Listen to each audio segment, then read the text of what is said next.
ce qui se passe dans cet univers. Permettez-moi de revenir et de partager quelque chose que je viens de lire. Il a dit que vous devez être un bâtisseur et que vous avez reçu tous les matériaux pour construire le type de vie que vous souhaitez vivre. Maintenant, vous devez utiliser ces outils. Vous allez construire dans la sagesse ou dans l'ignorance, selon votre obéissance et votre compréhension de la loi divine et l'utilisation de celle-ci dans votre vie quotidienne. Si vous ne comprenez pas les lois, vous ne leur serez jamais obéissant. Vous les violerez à chaque étape du chemin. Pourquoi? Parce que nous sommes programmés pour cela. Nous sommes programmés pour donner peu, même si on nous dit que nous devons donner avant de recevoir. Nous sommes programmés pour ne pas vivre en harmonie avec la loi du sacrifice. Maintenant, ne vous détachez pas. Gardez ce que vous avez obtenu et accumulez-en davantage. Cela viole la loi.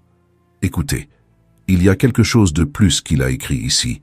Le mot « obéir » signifie se soumettre à la règle ou suivre des ordres ou des instructions. L'obéissance est le régulateur de tous les mouvements, qu'ils soient mécaniques, littéraux ou spirituels. Une grande machine sans son régulateur se détériore. Elle serait entièrement détruite car elle ne pourrait pas obéir à ses propres lois d'impulsion et de gravité. Un grand intellectuel qui ne respecte pas les lois de l'apprentissage deviendra comme un idiot. Un étudiant qui échoue à suivre ou obéir aux instructions de l'esprit verra la loi de Dieu inverser le bien en mal. Nous dépendons entièrement de l'obéissance pour notre succès ou notre échec dans cette vie. Maintenant, les affaires sont basées sur l'obéissance et à mesure que chaque membre obéit aux lois du commerce, il aura du succès. Pendant que nous étudions ces lois, nous devons comprendre que nous devons devenir obéissants à elles. Je ne sais pas pour vous, mais j'ai passé des années, comme je l'ai mentionné dans cette série de vidéos, dans la marine. En particulier, je n'aimais pas obéir aux ordres qu'on me donnait là-bas. En fait, certaines des choses qu'on me disait de faire n'avaient vraiment pas beaucoup de sens pour moi, surtout parce que j'étais déjà quelqu'un qui pensait par lui-même. Je n'appréciais vraiment pas faire ce qu'on me disait de faire, et quand je n'étais pas obéissant, j'étais puni. J'ai payé des amendes et subi des punitions parce que je n'étais pas obéissant. Remarquez, je ne suis pas obéissant à beaucoup de choses que la société dicte parce que je pense que beaucoup de gens se dirigent dans la mauvaise direction. Mais à mesure que vous commencez à étudier la loi, vous devez avoir de la discipline, comme nous venons de le dire dans la dernière leçon. Dans la vie, c'est un choix conscient. Désirer ardemment et persévérer patiemment est une belle façon de le décrire. Nous devons apporter de la discipline dans notre vie et nous devons nous conformer à ces lois. Si nous ne devenons pas obéissants, nous perdrons, c'est aussi simple que cela. C'est comme ce que nous disons à propos de la machine qui n'obéit pas à la loi de l'impulsion gravitationnelle, elle s'effondrera. Eh bien, je pense que cela devient assez clair à mesure que nous approfondissons. Ce n'est pas quelque chose pour les débutants, ce n'est pas pour n'importe qui passe dans la rue. Bien que cela fonctionne pour tout le monde ne le fera pas. Tout le monde n'apportera pas de discipline dans sa vie.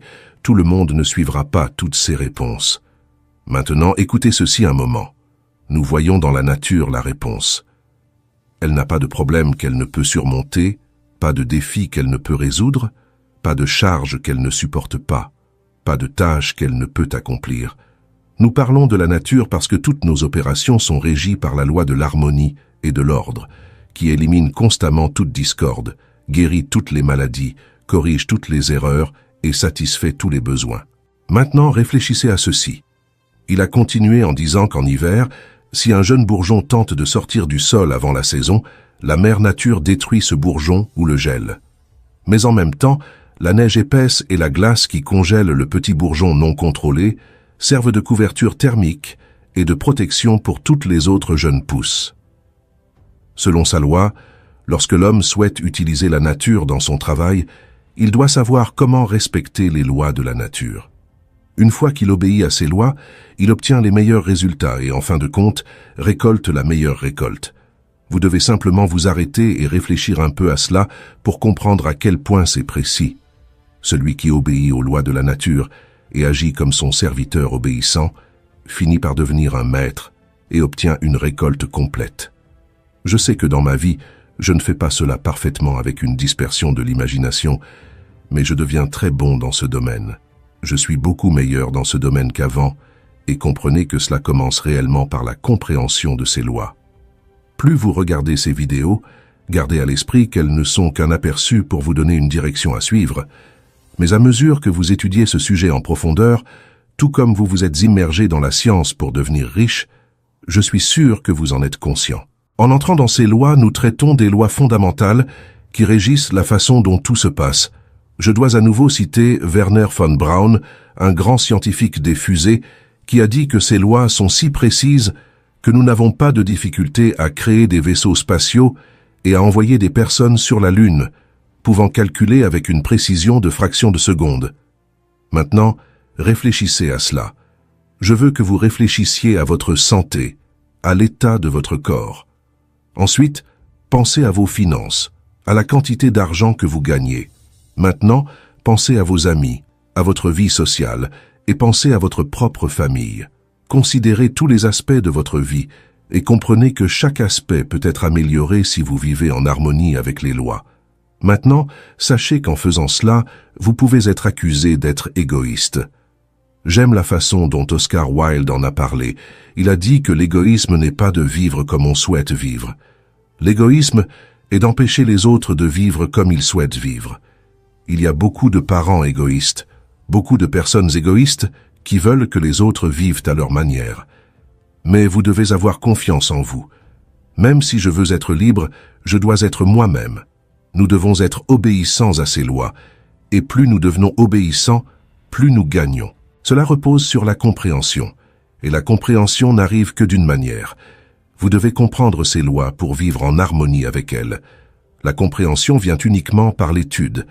Étudiez ces lois, plongez-vous dans ce programme. Je peux vous garantir que vous serez très heureux de le faire.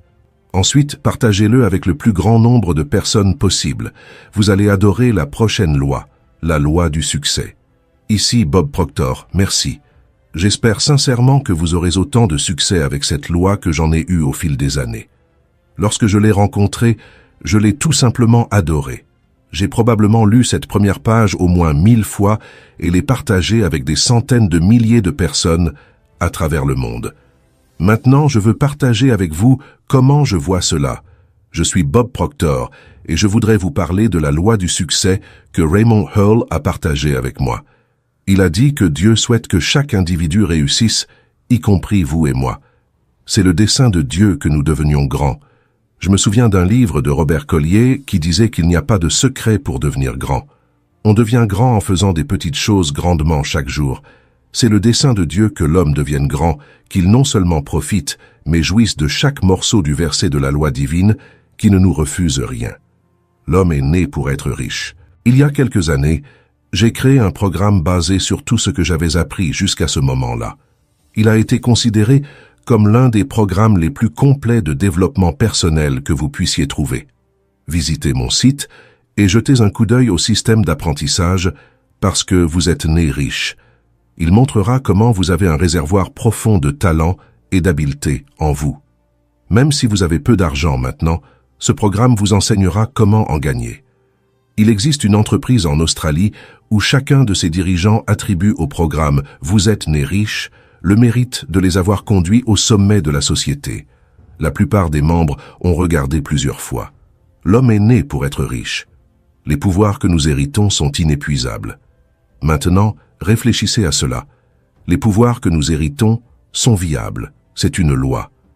Il dit que toute personne ordinaire est dotée d'un ensemble complet de facultés qui, si elles sont correctement développées et appliquées scientifiquement, garantiront un succès en constante croissance. Napoleon Hill a dit qu'une personne éduquée n'est pas nécessairement quelqu'un avec une abondance de connaissances générales ou spécialisées.